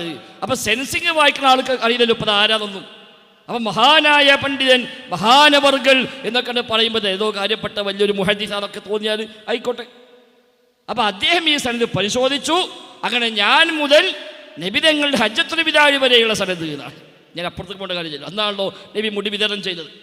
ഹജ്ജത്തുൽ വിദായിലാണ് നബിതങ്ങൾ മുടി സ്വഹാബത്തിന് വിതരണം ചെയ്തിട്ട് അവർക്കത് ഉപയോഗിക്കാനായി നൽകിയത്. അപ്പം അതുവരെയുള്ള സനദ് മഹാനവകൾ പരിശോധിച്ചു, അദ്ദേഹത്തിന് ബോധ്യപ്പെട്ടു. അങ്ങനെ അദ്ദേഹം ചുംബിക്കാൻ സമ്മതം ചോദിച്ചു. 1000 വട്ടം സമ്മതം നൽകി എന്ന് സെൻസിങ് മാസികയിൽ മൂപ്പര് എഴുതി വിടാണ്. ഈ വിവാദങ്ങളൊക്കെ നടക്കുമ്പോഴും അദ്ദേഹത്തിനറിയാം ഇത് അത്ര തന്നെ ക്ലിക്കായിട്ടില്ല, ഇത് ശരിയായിട്ടില്ല എന്നറിയാം. അതുകൊണ്ടാണ് മൂപ്പര് പിന്നെ മറ്റൊരു മുടി സംഘടിപ്പിക്കാനുള്ള പണി നോക്കിയത്. ഇത് ബോംബെയിലായതുകൊണ്ട് വിശ്വസിക്കുന്നില്ല മനസ്സിലായപ്പോൾ ഇനി ബോംബെ എന്നല്ലാതെ ഇന്ത്യക്ക് പുറത്തുനിന്ന് എവിടെയും കിട്ടാൻ വല്ല വഴിയുണ്ടോ നോക്കി. അതിനുള്ള പണി ഒപ്പിച്ചിട്ടാണ് പിന്നെ മൂപ്പര് 2ാമത്തെ മുടി അല്ലെങ്കിൽ 3ാമത്തെ മുടി, ആദ്യം കൊടുത്ത് 2 മുടിയാണ് പഴയ കൗല്. ബോംബെയിൽ നിന്ന് കിട്ടിയപ്പോൾ 2 മുടി ഒന്നിച്ചു കൊടുത്ത കാരണം മൂപ്പത്ത് കണ്ടമാനം മുടിയുണ്ട്. ഇഖ്ബാൽ ജാലിയ വാലത്ത് ഇപ്പോഴും ഇനി ധാരാളം മുടിയുണ്ട്. സമസ്തക്കാർ വെറുതെ പോയി നോക്കി, ഒരിക്കൽ 8 മുടി ഒന്നായി കൊടുത്തു. ഒരു ചോദിച്ച് ഒരു മുടിയാണ്, പക്ഷേ കൊടുത്തത് 8 എണ്ണാണ്. ജിഷാൻ മാഹി എന്ന അന്നത്തെ ഏപ്പിക്കാരൻ ഓൻ പറയുന്നത്, ഞാനും പോയി ബോംബെയിൽ ഇയാളെ കാണാൻ വേണ്ടി ഉസ്താദെ ഒരു മുടി ചോദിച്ചു, എനിക്ക് 18 മുടി എന്ന് പറഞ്ഞു. കാരണം ഓനൊരു ATM കാർഡും കൊടുത്തു, കുറച്ച് പൈസയും കൊടുത്തു, കുറച്ച് ഹരിയും കൊടുത്തു. അപ്പം പിന്നെ 18 മുടി കൊണ്ടേക്ക് പോനെ എന്ന് പെട്ട് കൊടുത്തു നടന്നത്. ഇങ്ങനെ ഒന്നാകെ ഹോൾസെയിലും റീറ്റെയിലും എല്ലാം കൂടെ മൂപ്പരോട് ഏറ്റെടുത്തേക്കാണ്. അങ്ങനെയാണ് കാന്തപുരം 2ാം ഘട്ടം നാടകത്തിലേക്ക് എത്തുന്നത്. യഥാർത്ഥത്തിൽ അഹമ്മദ് ഹസ്രജി എന്ന് പറയുന്ന അബുദാബിക്കാരന് കൊണ്ടുവന്ന മുടി അതും ബോംബെയിലെ മുടിയാണ്. ബോംബെയിൽ നിന്ന് ആദ്യം അബുദാബി കയറ്റി, എന്നിട്ട് പിന്നെ ഒരു 4-5 കൊല്ലം അവിടെ വെച്ചിട്ട് പിന്നെ ഇങ്ങോട്ട് ഇറക്കി. 2007 ബോംബെയിൽ നിന്ന് അബുദാബിയിലേക്ക് അഹമ്മദ് ഖസ്റജിക്ക് ഈ മുടി കടത്താനുള്ള, മുടി അങ്ങോട്ട് കയറ്റാനുള്ള ശ്രമങ്ങൾ ആരംഭിക്കുന്നത് 2007. അങ്ങനെ മുടി അവിടെ എത്തി കുറച്ചു കാലം അവിടെ സൂക്ഷിച്ച് അതിനുശേഷം അദ്ദേഹം ഖസ്റജിയെ ക്ഷണിച്ചു കൊണ്ടുവന്ന് മർക്കസ് സമ്മേളനത്തിലേക്ക് എത്തിച്ചിട്ടാണ് പിന്നെ 2ാമത്തെ നാടകം ആരംഭിക്കുന്നത്. കാരണം ഇത് 2011 ചന്ദ്രികയാണ്. 2011 ജൂലൈ 2 ശനിയാഴ്ച ഇറങ്ങിയ ചന്ദ്രിക. അതിൽ കാണാം വിവാദമുടി വ്യാജം, കൂടുതൽ തെളിവുകൾ എന്ന് നേതാക്കൾ. വിവാദമുടി വ്യാജം, കൂടുതൽ തെളിവുകൾ എന്ന് നേതാക്കൾ. സമസ്ത നേതാക്കന്മാർ പത്രസമ്മേളനം വിളിച്ചു പ്രഖ്യാപിച്ചതാണ് അതിൽ പരാമർശിക്കുന്നത്. അതിന് പറയാണ് 2005 കാന്തപുരത്തിനും 2007 അഹമ്മദ് ഖസ്റജിക്കും മുംബൈയിലെ ഇഖ്ബാൽ ജാലിയാവാലയിൽ നിന്നാണ് പ്രവാചകൻ്റെതെന്ന് അവകാശപ്പെടുന്ന മുടി ലഭിച്ചത്. 2007 മുടി ആവശ്യപ്പെട്ട് ഖസ്റജി ഇഖ്ബാൽ ജാലിയാവാലയ്ക്ക് നൽകിയ അപേക്ഷയും തൻ്റെ കൈവശമുള്ള മുടിക്ക് സനത് ആവശ്യപ്പെട്ട് കാന്തപുരം ഇഖ്ബാൽ ജാലിയാവാലയ്ക്ക് നൽകിയ കത്തും നേരിൽ കണ്ടതായി നേതാക്കൾ അറിയിച്ചു. സമസ്തയുടെ സംഘം ബോംബെക്ക് കയറി ജാലിയാവാലയെ കാണാൻ. മുടി വാങ്ങാനെന്ന പേരിലാണ് പോയത്. അങ്ങനെ ഒരു മുടി ചോദിച്ചപ്പോൾ 8 മുടികൾ കൊടുത്തു. അങ്ങനെ അദ്ദേഹവുമായി ബന്ധം സ്ഥാപിച്ചു. ആ കൂട്ടത്തിൽ ബോംബെയിലെ ചോർ ബസാറിലുള്ള മൊത്തം തിരുശേഷിപ്പ് എന്ന് പറയപ്പെടുന്ന മുഴുവൻ സംഗതികളും കാണിച്ചു കൊടുത്തു. ആ കൂട്ടത്തിൽ ഇവർ കണ്ട കാഴ്ചയാണെന്ത്? 2007 അഹമ്മദ് ഖസ്റജി അയച്ച കത്ത്. എന്ത്? ഒരു മുടി എനിക്ക് തരുമോന്ന്. ഒരു മുടി തരാൻ വേണ്ടി ആവശ്യപ്പെട്ടുകൊണ്ട് അഹമ്മദുൽ ഖസ്റജി അബുദാബിയിൽ നിന്ന് കാന്തപുരത്തിനെ ഇടനിലക്കാരനാക്കിക്കൊണ്ട് ഇവിടെ കത്തൊടുക്കുന്നു. അങ്ങനെ ഇവിടുന്ന് ഒരു മുടിയുമായി ഒന്നും എത്ര നമുക്കറിയില്ല, ആ മുടിയുമായി ഇയാൾ അങ്ങോട്ട് കയറുന്നു. അതിന് ഇടനിലക്കാരനായി ബ്രോക്കറായി വർക്ക് ചെയ്തത് ഇയാളാണ് എന്നാണ് ഒക്കെ നീ പറയുന്നുണ്ട്. ഖസ്റജി കത്തൊടുത്തു മാത്രമല്ല, കാന്തപുരം കത്തൊടുത്ത് എന്തിന്? ഇതിന് സനത് ഉണ്ടാക്കി തരണം എന്ന് പറഞ്ഞ് കത്തൊടുത്തു. പക്ഷെ അത് കിട്ടിയില്ല, ആ സനത് കിട്ടിയില്ല. അപ്പോഴാണ് പിന്നെ ഇവിടെ സ്വന്തമായി സനത് ഉണ്ടാക്കാൻ തീരുമാനിച്ചത്. കണ്ടോ, കാന്തപുരത്തിന് മുടി ലഭിച്ച് 2 വർഷത്തിന് ശേഷം 20/5/2007 അഹമ്മദ് ഖസ്റജി മുടി ആവശ്യപ്പെട്ട അപേക്ഷ നൽകിയത്. 2005 കാന്തപുരത്തിന് ഒന്നാമത്തെ 2 മുടി കിട്ടിയത്. 2007 മെയ് 2 ഖസ്റജി കത്തൊടുക്കുന്നത്. എന്ത്? എനിക്കും വേണം മുടി എന്ന് പറഞ്ഞുകൊണ്ട്. തൻ്റെ കൈവശമുള്ള 2ാമത്തെ മുടി ആധികാരികമാണെന്ന് വരുത്തി തീർക്കാൻ അഹമ്മദ് ഖസ്റജിയെ കൊണ്ട് ഇഖ്ബാൽ ജാലിയാവാലയിൽ നിന്ന് മുടി വാങ്ങുന്നതിന് കാന്തപുരം ഇടനിലക്കാരനായി പ്രവർത്തിക്കുകയായിരുന്നുവെന്ന് നേതാക്കൾ പറഞ്ഞു. ഖസ്റജിക്ക് മുടി കിട്ടി 3 വർഷം കഴിഞ്ഞ് യഥാർത്ഥ കേശമാണെന്ന നിലയിൽ വീണ്ടും മർക്കസിൽ മുടിയെത്തിക്കാൻ തന്ത്രപരമായ നീക്കമാണ് നടന്നത്. അപ്പോൾ 2007 അപേക്ഷ കൊടുത്തു, അതിന് നടപടികൾ പൂർത്തിയാക്കി, ഇവിടുന്ന് മുടി കിട്ടി. ആ മുടി അബുദാബിക്ക് കയറ്റി അവിടെ ഏതാനും കൊല്ലം അവിടെ സൂക്ഷിച്ചു. എന്നിട്ട് പിന്നെ മൂപ്പര് പറഞ്ഞു, ഇതാ മറ്റൊരു മുടി കൂടി ഇപ്പം കിട്ടിയിരിക്കുന്നു. ആദ്യത്തെ മുടി ബോംബെയിൽ നിന്ന് ഡയറക്റ്റ്, ഇത് ബോംബെയിൽ നിന്ന് അബുദാബി വഴി കണക്ഷൻ ഫ്ലൈറ്റാണ്, അവിടെ കയറിയിട്ടാണ് ഇങ്ങോട്ട് എത്തിയത്. അങ്ങനെ ഖസ്റജയെ കൊണ്ടുവന്നു. സമ്മേളനത്തിൽ വെച്ച് ഖസ്റജയെ കൊണ്ട് തന്നെ പ്രഖ്യാപിപ്പിച്ചു, ഇതാ ഷെയ്ഖ് അബൂബക്കർ നൽകുന്നു എന്ന് പറഞ്ഞ് പ്രഖ്യാപിക്കുകയും പേരോട് മുസ്ലിം അടക്കമുള്ള സാധുക്കൾ അത് വിശ്വസിക്കുകയും ആവേശത്തോടെ തക്ബീറും ചൊല്ലി പരിഭാഷപ്പെടുത്തി അത് സമൂഹത്തോട് പറയുകയും ചെയ്യുന്ന ഭാഗം നമുക്ക് കേൾക്കാം. അഷ്റഫുൽ ഖൽഖ് സല്ലല്ലാഹു അലൈഹി വസല്ലമ തങ്ങളുടെ പുണ്യകേശം മഹാനായ ഷെയ്ഖ് അബൂബക്കറിലേക്ക് നീക്കം ചെയ്യുന്നതിന് മുമ്പ് ബഹുമാനപ്പെട്ട ഷെയ്ഖ് സയ്യിദി മുഹമ്മദ് ഖാദി അവർകൾ അതിന്റെ സനദ് പരസ്യമായി വായിച്ചുകൊണ്ടാണ് ഇവിടെ വെച്ച് നബി സല്ലല്ലാഹു അലൈഹി വസല്ലം തങ്ങളുടെ ശറഫാക്കപ്പെട്ട മുടി ഷെയ്ഖ് അബൂബക്കർ അവരുടെ കയ്യിലേക്ക്. അപ്പൊ കണ്ടോ, ഇതാണ് 2ാമത്തെ മുടി. എണ്ണം 3, പക്ഷെ 2ാം ഘട്ടം മുടി. 1ാം ഘട്ടം 2005 2 മുടി. 2011 പിന്നെ ഇത് മർക്കസിലേക്ക് എത്തിയത്. അപ്പം 2007 അപേക്ഷ കൊടുത്ത് മുടി അബുദാബിയിലേക്ക് എത്തിച്ച് അവിടെ ഏതാനും കൊല്ലം വെച്ചിട്ട് പിന്നെ എനിക്കിതാ മറ്റൊരു മുടി കൂടി കിട്ടിയിരിക്കുന്നു, അത് അഹമ്മദുൽ ഖസ്റജിയിൽ നിന്നാണ് എന്ന് പറഞ്ഞുകൊണ്ട് അബുദാബിക്കാരനെ ചട്ടം കെട്ടിക്കൊണ്ടുവന്നു. ഇവിടെ അയാളെ കൊണ്ട് തന്നെ പ്രഖ്യാപിപ്പിച്ചു. അത് പേരോട് മുസ്ലിയാർ പരിഭാഷപ്പെടുത്തിയ പ്രസംഗം അന്ന് തക്ബീറും ചൊല്ലി അത് ഏറ്റെടുത്തു. അങ്ങനെയാണ് 2ാമത്തെ മുടി ഇവിടെ എത്തുന്നത്. ആ ഖസ്റജി മുടി കൊണ്ടുവന്നപ്പം മുടി മാത്രമല്ല കൊണ്ടുവന്നത്, വേറെ ഒന്നുകൂടി കൊണ്ടുവന്നു. അത് ഖസ്റജി തന്നെ പറഞ്ഞോട്ടെ, കേട്ടോളൂ നിങ്ങൾ. വളരെ ശ്രദ്ധിച്ച് കേൾക്കുക. ബഹുമാനപ്പെട്ടവർ പറയുന്നത്, ഇന്ത്യക്കാരായ വിശ്വാസികളെ, നിങ്ങൾക്കിതാ ഞാനൊരു വലിയ സമ്മാനം തരാൻ പോവുകയാണ്. ബഹുമാനപ്പെട്ട ഹബീബ് സയ്യിദുനാ റസൂലുള്ളാഹി സല്ലല്ലാഹു അലൈഹി വസല്ലമ തങ്ങള് വെള്ളം കുടിക്കാൻ ഉപയോഗിച്ച പാത്രമാണ് ഞാൻ ഈ ഉയർത്തി കാണിക്കുന്നത്. നിങ്ങൾക്കെല്ലാവർക്കും അതിലേക്ക് നോക്കാൻ ഒരു അവസരം ഞാൻ ഇതാ നൽകുകയാണ്. മാത്രമല്ല ബഹുമാനപ്പെട്ട ഷെയ്ഖ് അബൂബക്കറുമായി സംസാരിച്ചുകൊണ്ട് ഇതിൽ ഒഴിച്ച വെള്ളം നിങ്ങൾക്ക് എങ്ങനെ എത്തിക്കാൻ പറ്റും, അത് ഇൻഷാ അല്ലാഹ് എങ്ങനെ നിങ്ങൾക്ക് ലഭിക്കും എന്നുള്ളത് ബഹുമാനപ്പെട്ട ഷെയ്ഖ് അബൂബക്കർ നിങ്ങളെ ഉണർത്തുന്നതാണ്. അപ്പൊ കണ്ടു, നബിയുടെ പാത്രം കണ്ടു നിങ്ങൾ, നബി ഉപയോഗിച്ച പാത്രമാണത്രേ. അപ്പൊ ഈ മുടി കൊണ്ടുവന്നപ്പോൾ അതിൻ്റെ കൂടെ ഒരു പാത്രം കൂടി കൊണ്ട് കാണിച്ചു കൊടുക്കുക. പാത്രം നമ്മൾ കൊണ്ടുവന്നിട്ടുണ്ട്, അത് ഞാൻ കാണിച്ചു തരാം, കാണാനുള്ള ചാൻസ് ഇപ്പം തരാം. ഇനി ഈ പാത്രത്തിൽ ഒഴിച്ച വെള്ളം നിങ്ങളിലേക്ക് എത്തിക്കാൻ എന്താ വഴി? അത് ശൈഖ് അബൂബക്കറുമായി ചർച്ച ചെയ്തിട്ട് ഞാൻ ഏർപ്പാടുണ്ടാക്കി തരാം. അപ്പൊ ഈ ഖസ്റജും ഏതാണ്ട് കുഴപ്പക്കാരനല്ല എന്ന് മനസ്സിലായി. ഏതാണ്ടൊക്കെ പറ്റ കൂട്ടന്നെയാണ് കാന്തപുരത്തിന്. ഇതാണ് രണ്ടാം ഘട്ട മുടി. ഇതാണ് വലിയ ആവേശത്തോടെ ഇവിടെ ഇറക്കിയത്. ഒന്നാമത്തെ മുടി അതോട് പിന്നെ വല്ലാണ്ട് എക്സ്പയർ ആയിപ്പോയി. ഇതിന് വന്നപ്പോൾ പിന്നെ ആദ്യത്തെ മുടി എക്സ്പയർ ആയി. അങ്ങനെ ഇതിനു വലിയ ആവേശമായി നാട് മൊത്തം ഫ്ലക്സും ബാനറും ബോർഡും വെച്ചു എന്ന് മാത്രമല്ല, ഒരു മുടിപ്പള്ളിയും പ്രഖ്യാപിച്ചു. ഈ മുടി സൂക്ഷിക്കാൻ വേണ്ടി ഒരു പള്ളി ഉണ്ടാക്കുന്നു എന്ന് പറഞ്ഞുകൊണ്ട് 40 കോടിയുടെ പള്ളി എന്നും പറഞ്ഞ് പാണക്കാട് വരെ പോയിട്ട് പൈസ പിരിക്കാൻ നോക്കിയ മനുഷ്യന്മാരാ മതി. അവിടുന്ന് 1000 ഉറുപ്പിക കിട്ടിയാൽ അത് വെച്ചിട്ട് വേറെ എത്രയോ ആയിരങ്ങൾ ഉണ്ടാക്കാമല്ലോ എന്നവർക്കറിയാം. അങ്ങനെ പള്ളി പ്രഖ്യാപിച്ചു. 2012 ജനുവരി 30 പള്ളിയുടെ ശിലാസ്ഥാപനവും നടത്തി. 2012 ജനുവരി 30 കോഴിക്കോട് പട്ടണത്തിൽ സമ്മേളനം വിളിച്ച് ആ സ്റ്റേജിൽ വെച്ച് പ്രതീകാത്മകമായി അതിൻ്റെ ശിലാസ്ഥാപനം നടത്തി. എവിടെ നിന്ന് ഇപ്പോഴും ആർക്കും അറിയില്ല. അത് സ്റ്റേജ് 40 ആൾ കൂടിയിട്ട് 40 ഇഷ്ടിക വെച്ചിട്ടാണ് ശിലാസ്ഥാപനം നടത്തിയത്. 40 കോടിയാണല്ലോ.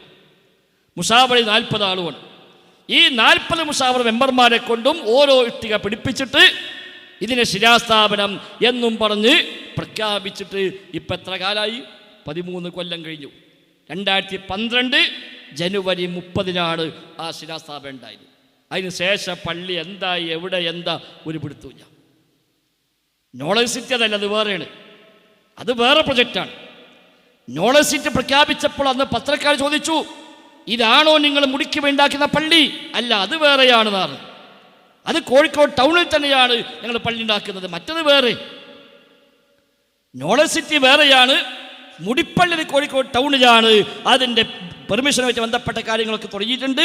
അതാകുന്ന മുറക്ക് എത്രയും വേഗം തുടങ്ങും എന്നാണ് അന്ന് കാന്തപുരം മുസ്ലിയാർ തന്നെ പ്രഖ്യാപിച്ചത്. പക്ഷെ പിന്നെ പള്ളി ഉണ്ടായില്ല. അതുമായി ബന്ധപ്പെട്ട കോടികൾ അത് ഏത് കോടിക്ക് പോയി അള്ളാഹുവിനും അതൊക്കെ എന്തെങ്കിലും ആവട്ടെ. അങ്ങനെ ആ വിവാദങ്ങളൊക്കെ നാട് നീളം നടന്ന് അതിൻ്റെ പേരിൽ കുറേ സാമ്പത്തിക ചൂഷണം നടന്ന് അതിനിടയിലാണ് 2018 ഇയാൾ പിന്നെ ഒരു പുതിയ മുടി, 4ാമത്തെ മുടി കിട്ടുന്നത്. ഇയാൾക്ക് ഇടയ്ക്കിടയ്ക്ക് മുടി കൊടുക്കാനാണ്, അല്ല മുടി കിട്ടലാണ്. 2018 ഇയാൾക്ക് പുതിയൊരു മുടി. അതെവിടുന്ന? അത് മദീനയിൽ നിന്ന്. അപ്പോൾ 1ാമത്തെ ബോംബെയിൽ നിന്ന്, അന്ന് 2 എണ്ണം. 2ാമത്ത് അബുദാബിയിൽ നിന്ന്. പിന്നെ 3ാമത് കിട്ടിയ മുടി മദീനയിൽ നിന്ന്. 2018 നവംബർ 13 സുപ്രഭാതം പത്രത്തിൽ കാണാം, വിവാദ കേശവുമായി വീണ്ടും കാന്തപുരം. വിവാദ കേശവുമായി വീണ്ടും കാന്തപുരം. എന്താ പറഞ്ഞത്? പ്രവാചകൻ മുഹമ്മദ് നബിയുടേതെന്ന് അവകാശപ്പെട്ട് കാന്തപുരം AP അബൂബക്കർ മുസ്ലിയാർ പുതിയ കേശവുമായി രംഗത്ത്. കഴിഞ്ഞ ദിവസം മലപ്പുറം കുണ്ടൂരിൽ നടന്ന പരിപാടിയിലാണ് ഇത് സംബന്ധിച്ച് വെളിപ്പെടുത്തൽ നടത്തിയത്. മദീനയിൽ നിന്നാണ് തനിക്ക് കേശം ലഭിച്ചതെന്ന് പറഞ്ഞ അദ്ദേഹം അതിൻ്റെ ആധികാരികത വ്യക്തമാക്കാൻ തയ്യാറായിട്ടില്ല. അപ്പം 2018 വീണ്ടും പ്രഖ്യാപിച്ചു മദീനയിൽ നിന്നൊരു മുടി കിട്ടിയിട്ടുണ്ട് എന്നാണ്. അപ്പം 4 മുടിയായി. 3 തവണയായി 4 മുടിയാണ് മൊത്തത്തിൽ മൂപ്പര് കിട്ടിയത്. അപ്പം മൂപ്പർക്ക് മനസ്സിലായി ഇത് തരക്കേടില്ലാത്ത കച്ചവടം, വലിയ മുതൽ മുടക്കൊന്നുമില്ലല്ലോ. ഒരു ജാറുണ്ടാക്കണമെങ്കിൽ വരെ 10 കല്ലും അരച്ചാക്ക സിമെൻറ്റും വേണം. ഇതിനിപ്പോൾ അതും വേണ്ട, ഒരു മുടക്കില്ല. നുണ പറയാൻ ധൈര്യം ഉണ്ടായാൽ മാത്രം മതി. അങ്ങനെ ഈ കച്ചവടം തരക്കേടില്ല എന്ന് കണ്ടപ്പോഴാണ് പിന്നെ ആ മുടിയുടെ ചുവട് പിടിച്ചുകൊണ്ട് പിന്നെ പലതും മൂപ്പര് കൊണ്ടുവന്നത്. അങ്ങനെ ഇന്നും ഏതാണ്ട് മൂപ്പഴുത്ത് ഏതാണ്ടൊക്കെ ആയിട്ടുണ്ട്. ഒരു ഹോൾസെയിൽ തുടങ്ങാൻ മാത്രമുള്ള ഏതാണ്ട് എല്ലാ ശേഷിപ്പുകളും മൂപ്പത്ത് എത്തിയിട്ടുണ്ട്. ബാക്കി അധികം വൈകാതെ എത്തുകയും ചെയ്യും. അദ്ദേഹം പറഞ്ഞോട്ടെ, കഴബൻ്റെ കില്ല വരെ, അല്ല കഴബൻ്റെ നിബിധങ്ങളുടെ ഖബറിന് മീതെ പുറക്കുന്ന ഒരു കില്ല അതുവരെ കിട്ടാൻ ചാൻസ് ഉണ്ട്. വില പറഞ്ഞുകൊണ്ട് കേടുന്ന പറയട്ടെ മൂപ്പരെ. തങ്ങൾക്ക് വേണ്ടിയാണ് ഞാൻ മെനയാന്ന് രാത്രി മദീന മുനവ്വറയിൽ ഒരു പഴയ കില്ല കണ്ടു. മദീനത്ത് നേരത്തെ എഴുതി ഇങ്ങനെ തൂക്കിയിട്ടിരുന്ന റസൂലുള്ളാഹി സ്വല്ലല്ലാഹു അലൈഹി വസല്ലം തങ്ങളുടെ ഖബർ ഷരീഫിന്റെ മുകളിൽ മൂടിയിരുന്ന ഒരു കുബ്ബ സൗദി ഭരണം വന്നിട്ടിപ്പോ ഏകദേശം 100 കൊല്ലത്തിന്റെ അടുത്തായി. ആ കൊല്ലം വരുന്നതിന്റെ 250 കൊല്ലം മുമ്പ് നെയ്തുണ്ടാക്കപ്പെട്ട ഈ കില്ല, അതിൽ 2 ഹദീസ് എഴുതിയിരിക്കുന്നു. ഇപ്പോൾ അത് കാണുകയില്ല. ഒന്ന്, മൻസാറ ഖബ്രി വജബത്ത് ലഹു ശഫാഅത്തി എന്ന് അന്നത്തെ കില്ലയിൽ എഴുതിയിട്ടുണ്ട്. മറ്റൊന്ന് അതേ കില്ലയിൽ എഴുതിയതാണ് ലൗലാക ലൗലാക ലമാ ഖലഖതുൽ അഫ്ലാഖ്. അപ്പൊ എത്രയായി? 260 360 കൊല്ലം മുമ്പ് മദീന മുനവ്വറയിൽ അഷ്റഫുൽ ഖൽഖ് സല്ലല്ലാഹു അലൈഹി വസല്ലം തങ്ങളുടെ ഖബറു ശരീഫിന്റെ മുകളിൽ മൂടിയ ആ ഖില്ല, ആ കഷ്ണം, ആ വലിയ വിലപിടിപ്പുള്ള കഷ്ണം, ഞാനത് സൂക്ഷിച്ച ആളോട് ചോദിച്ചു, ഇത് അമ്മക്ക് തരുമോന്ന്. അദ്ദേഹം പറഞ്ഞു, ആലോചിക്കാം ഇൻഷാ അല്ലാഹ് എന്ന് പറഞ്ഞു. പക്ഷേ $5 മില്യൺ ഇതിന് വില പറഞ്ഞിട്ടും ഞാൻ കൊടുത്തിട്ടില്ല എന്ന് അയാൾ കൊടുത്ത് പറഞ്ഞു. അപ്പൊ കണ്ടങ്ങള് അടുത്ത ചൂണ്ടിലിട്ടതാണ്. ഇപ്പോൾ ചോദിച്ചു, എനിക്ക് തന്നൂടെ എന്ന് ചോദിച്ചു. കാരണം അവിടെ വെച്ചിരുന്ന ഒരു കാര്യമൊന്നും ചിലപ്പോൾ മദീനത്ത് വെച്ചിട്ട് പ്രത്യേകിച്ച് കാര്യമൊന്നുമില്ല, ഇവിടെ കൊണ്ടുവന്നാലോ വലിയ കാര്യമുണ്ട്. അപ്പം ഈ ഒരു കില്ല തരാൻ പറ്റിയ ആലോചിക്കാന്ന് പറഞ്ഞു എന്നാണ്. ഞാൻ ആലോചന നടക്കുക എപ്പോഴും. ഇനി ഇങ്ങനെ കുറച്ച് കഴിയുമ്പോൾ ആലോചന പൂർത്തിയായിട്ട് ഇറക്കുമതി ചെയ്യും. പക്ഷേ $5 മില്യൺ പറഞ്ഞിട്ടും കൊടുത്തിട്ടില്ല. അപ്പം അതിലേറെ പറഞ്ഞാൽ തരും. സൗദി അറേബ്യയിൽ മുടിക്കച്ചവടമല്ലേ, അവിടെ ഇങ്ങനെ മുടിയും പുതപ്പും ഇതൊക്കെ ഇങ്ങനെ വിറ്റ് കാശുണ്ടാക്കാൻ ഏർപ്പാടാണെങ്കിൽ സൗദി ഗവൺമെൻറ് വേറെ ഒരു വരുമാനം ആവശ്യമില്ല. പെട്രോളും വേണ്ട, ഒന്നും വേണ്ട, ആ ഖബർ മതി അവിടെ പൈസ ഉണ്ടാക്കാനാണെങ്കിൽ. പക്ഷേ ഇസ്ലാമിൽ അതില്ലാത്തത് കൊണ്ട് ഖബറിൻ്റെ പേരിലോ ശേഷിപ്പുകളുടെ പേരിലോ യാതൊരു ചൂഷണവും സൗദി ഗവൺമെൻറ് അൽഹംദുലില്ലാ ഇപ്പം ചെയ്യുന്നില്ല. പഴയ കാലത്തുണ്ടായി, തുർക്കിയുടെ കാലത്തൊക്കെ പലതുണ്ടായിരുന്നു, അത് പല കാലത്തുണ്ടായിട്ടുണ്ട്. പക്ഷെ ഇന്ന് അങ്ങനത്തെ ഒന്നുമില്ല ഇവിടെ.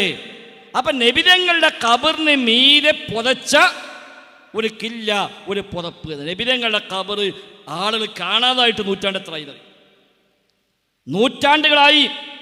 3 ചുമരുകൾക്കുള്ളിലാണ് ആ ഖബർ. ഇബ്നു ഖയ്യിം റഹിമഹുല്ലാഹ് പറഞ്ഞുവല്ലോ, ഫഅജാബ റബ്ബുൽ ആലമീന ദുആഅഹു വഅഹാതഹു ബിസലാസത്തിൽ ജുദ്റാനി. നബിതങ്ങളുടെ പ്രാർത്ഥനയ്ക്ക് പടച്ച റബ്ബ് കൊടുത്ത ഉത്തരമാണ് ആ 3 ചുമരുകൾ. നബിതങ്ങൾ ദുആ ചെയ്തു, അല്ലാഹുവേ ലാ തജ്അൽ ഖബ്രി വസനൻ യുഅബദ്, എൻ്റെ ഖബർ ആരാധിക്കപ്പെടുന്ന വിഗ്രഹമാക്കല്ല റബ്ബേ എന്ന് നബിതങ്ങൾ പ്രാർത്ഥിച്ചു. ആ പ്രാർത്ഥനയ്ക്ക് അല്ലാഹു കൊടുത്ത ഉത്തരമാണ് ഫഅഹാതഹു ബിസലാസത്തിൻ മിനൽ ജുദ്റാനി, 3 ചുമരുകൾ കൊണ്ട് ആ ഖബർ സംരക്ഷിച്ചു. കാരണം ഖബർ ഒരാൾക്കും ആരാധിക്കാൻ കിട്ടുന്നില്ല. ആ ഖബർ തൊടാനോ ആ ഖബർ കാണാനോ ആ ഖബറിലേക്ക് ചെല്ലാനോ കഴിയാത്ത വിധം 3 ചുമരുകൾക്കുള്ളിലായി പടച്ച റബ്ബ് ആ ഖബർ സംരക്ഷിച്ചിട്ട് ഏതാണ്ട് 1000 കൊല്ലത്തിന് മീതെയായി. ആദ്യകാലത്ത് ഖബർ കാണാമായിരുന്നു. പിന്നീട് ചരിത്രത്തിൽ പലപ്പോഴായി നബിതങ്ങളുടെ ഖബർ തുരന്ന് ആ ശറഫാക്കപ്പെട്ട ശരീരം അവിടുന്ന് മോഷ്ടിച്ചു കൊണ്ടുപോകാൻ ഷിയാക്കൾ ശ്രമിച്ചിട്ടുണ്ട്.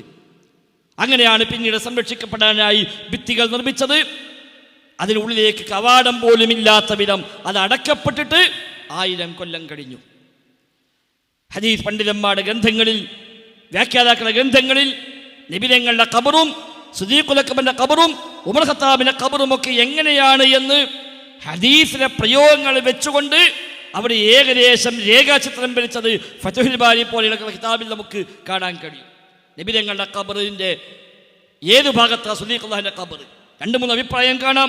ഒന്ന്, നബിതങ്ങളുടെ ഷോൾഡറിന്റെ ഭാഗത്ത് നിന്ന് സിദ്ദീഖുല്ലാഹിന്റെ തല ആരംഭിക്കുന്ന വിധത്തിൽ അല്പം ഇറങ്ങിക്കൊണ്ടാണ് 2ാമത്തെ ഖബർ.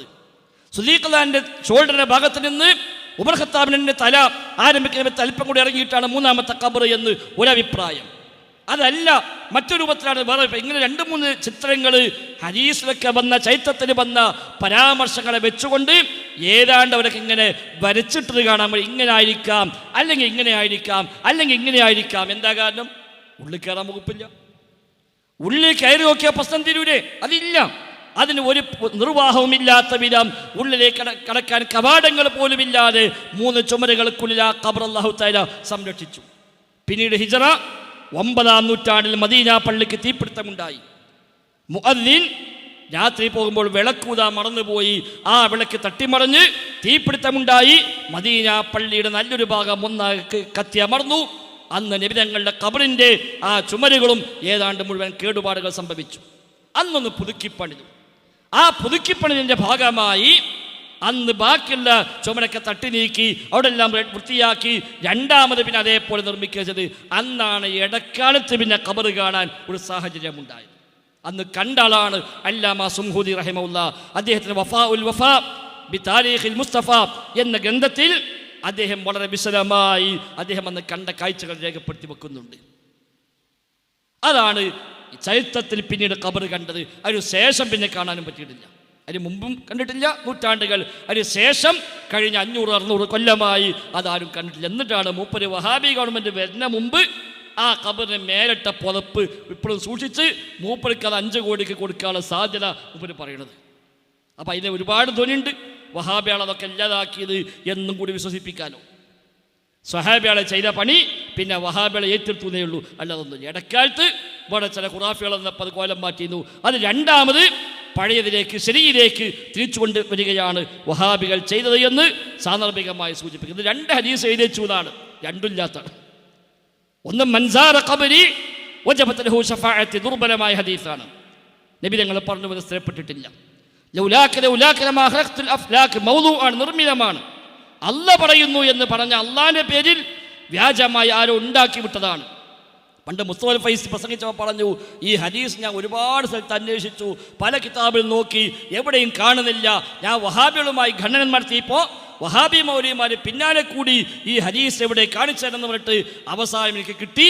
ഇബ്നുൽ ജൗസിയുടെ അൽ മൗദൂആത്ത് എന്ന കിതാബിലുണ്ട്. മുസ്തഫ ഫൈസ് പ്രസംഗിച്ചതാണ്. അത് മൗദൂആത്ത് പറഞ്ഞാൽ എവിടെയൊക്കെ വ്യാജമായി ഹദീസ് ഉണ്ടാക്കിയോ അതെല്ലാം കൂടി ശേഖരിച്ച കിതാബാണ്. വ്യാജമായി ഉണ്ടാക്കിയതെല്ലാം കൂടി ശേഖരിച്ചു വെച്ചു. എന്തിന്? ഇങ്ങനെയൊക്കെ കുറേ വ്യാജന ഇവിടെ ഉണ്ട്, പെട്ടുപോകേണ്ടതില്ല എന്ന് സമൂഹത്തെ ഉത്ബോധിപ്പിക്കാൻ വേണ്ടി ഇബ്നുൽ ജൗസി റഹിമഹുല്ലാ ഹിജ്റ 500 ജീവിച്ച പണ്ഡിതൻ അദ്ദേഹം വന്ന് എഴുതിയ കിതാബ് അൽ മൗദൂആത്ത്. അതിന് മൂപ്പര് പോലെ ആ കിതാബിലുണ്ട്.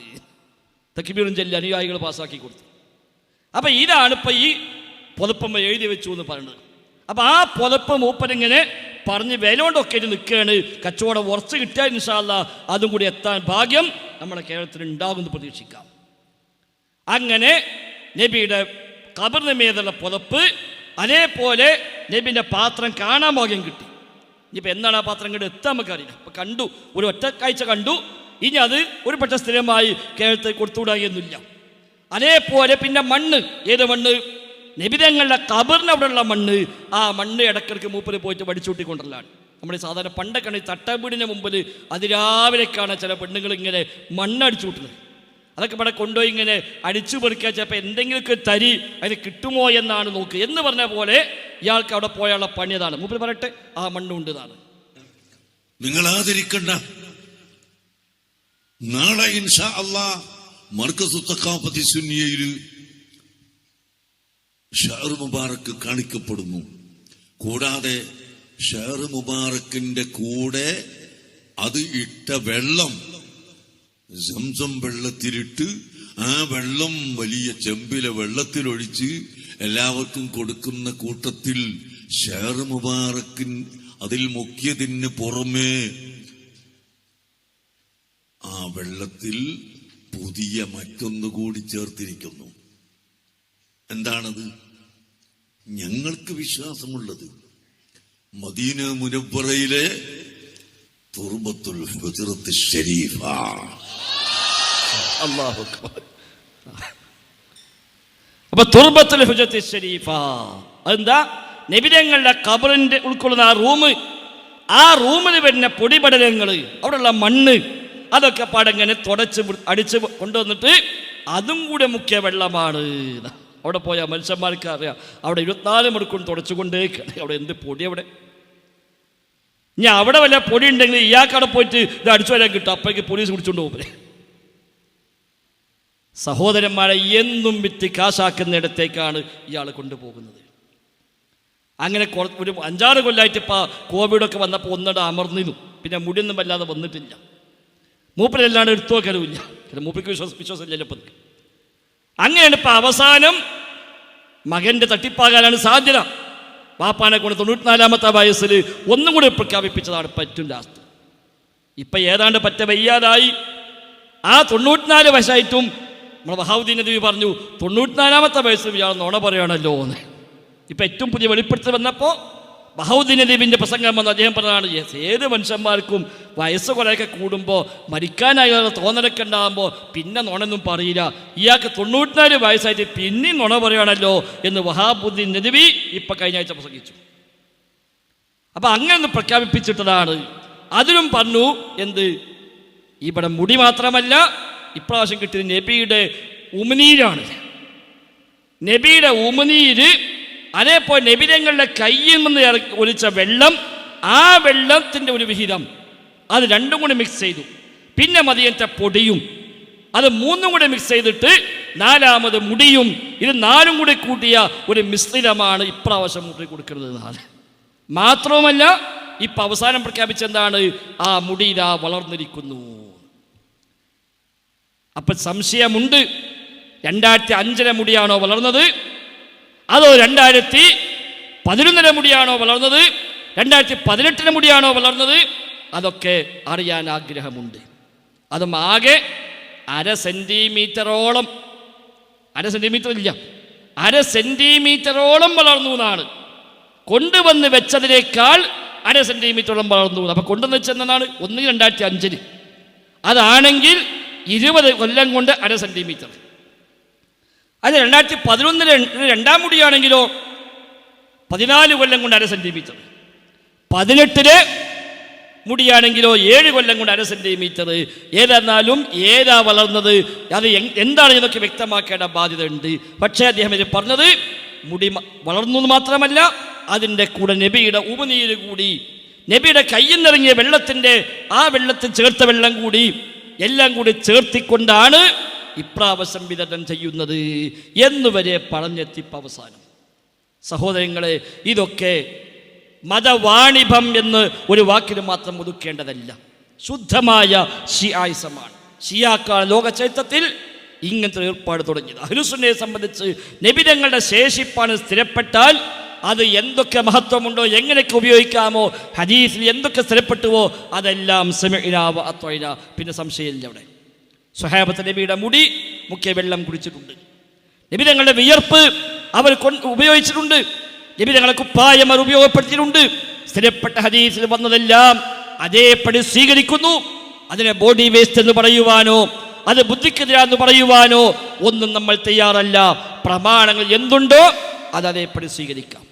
പക്ഷേ ഇന്ന് നബിതങ്ങളുടെ ശേഷിപ്പാണെന്ന് പറയാൻ തെളിയിക്കപ്പെട്ട ഒന്നും തന്നെ ലോകത്തെവിടെയും ഇല്ല എന്നത് ധാരാളം പണ്ഡിതന്മാർ വ്യക്തമായി പഠിപ്പിച്ച കാര്യമാണ്.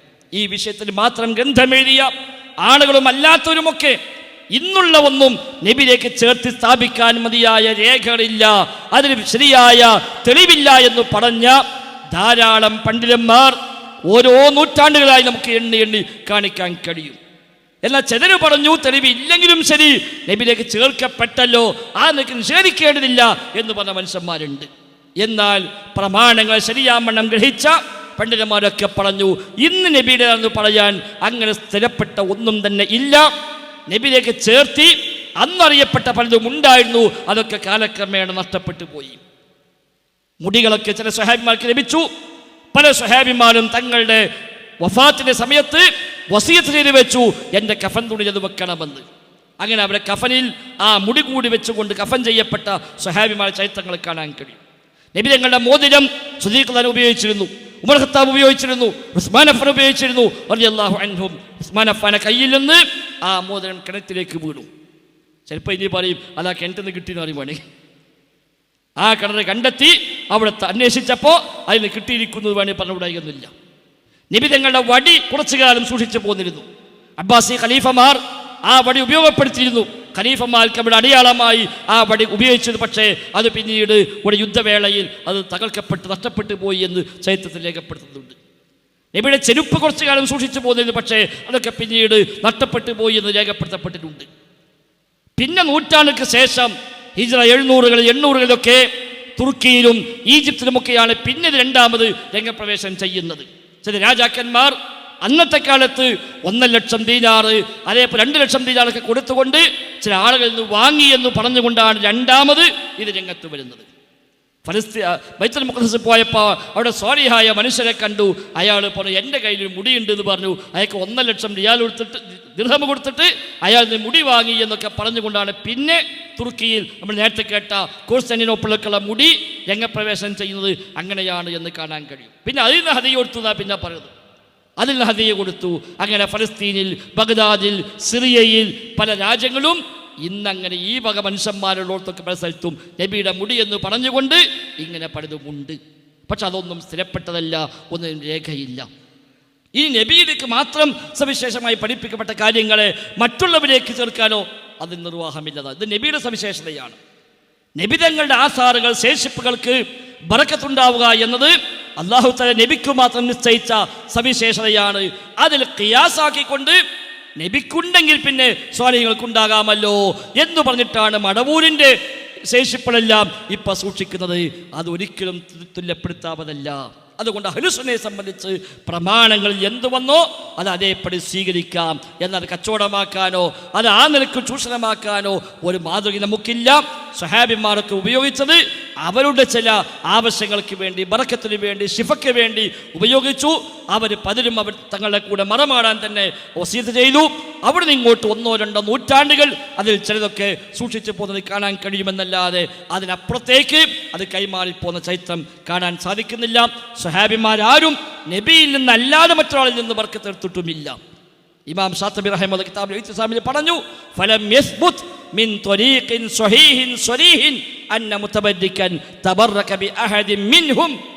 സുദീഖുല്ലാഹി ഉമർ ഖത്താബ് അടക്കമുള്ള സ്വഹാബിമാർ ജീവിച്ചു പോയിട്ടും ഒരൊറ്റ സ്വഹാബിയെ കൊണ്ടും ബർക്കത്തെടുത്തുവെന്ന് സ്വഹീഹായ സ്വരീഹായ സ്ഥിരപ്പെട്ട വ്യക്തമായ ഒരു ലേഖനം സ്ഥിരപ്പെട്ടു വന്നിട്ടില്ല.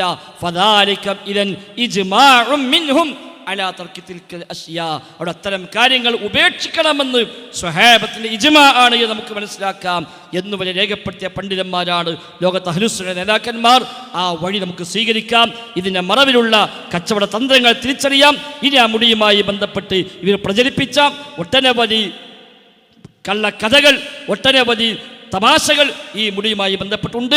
അതിവിടെ വിശദീകരിക്കപ്പെടും. അതേപോലെ മുടിയുടെ സനതുമായി ബന്ധപ്പെട്ട് ഒരുപാട് കോപ്രായങ്ങൾ കളിച്ചിട്ടുണ്ട്. അത് മൂസ സ്വലൈഹ് അവതരിപ്പിക്കും. ആ 2 സംസാരം കൂടി കഴിഞ്ഞിട്ട് വേണം പിരിയാൻ. പടച്ച റബ്ബ് ഈ ദൗത്യം നമ്മിൽ നിന്ന് കബൂലാക്കുമാറാവട്ടെ. ബാറക്കല്ലാഹു ഫീന ജമീഅ. അസ്സലാമു അലൈക്കും വറഹ്മത്തുള്ളാഹി വബറകാതുഹു.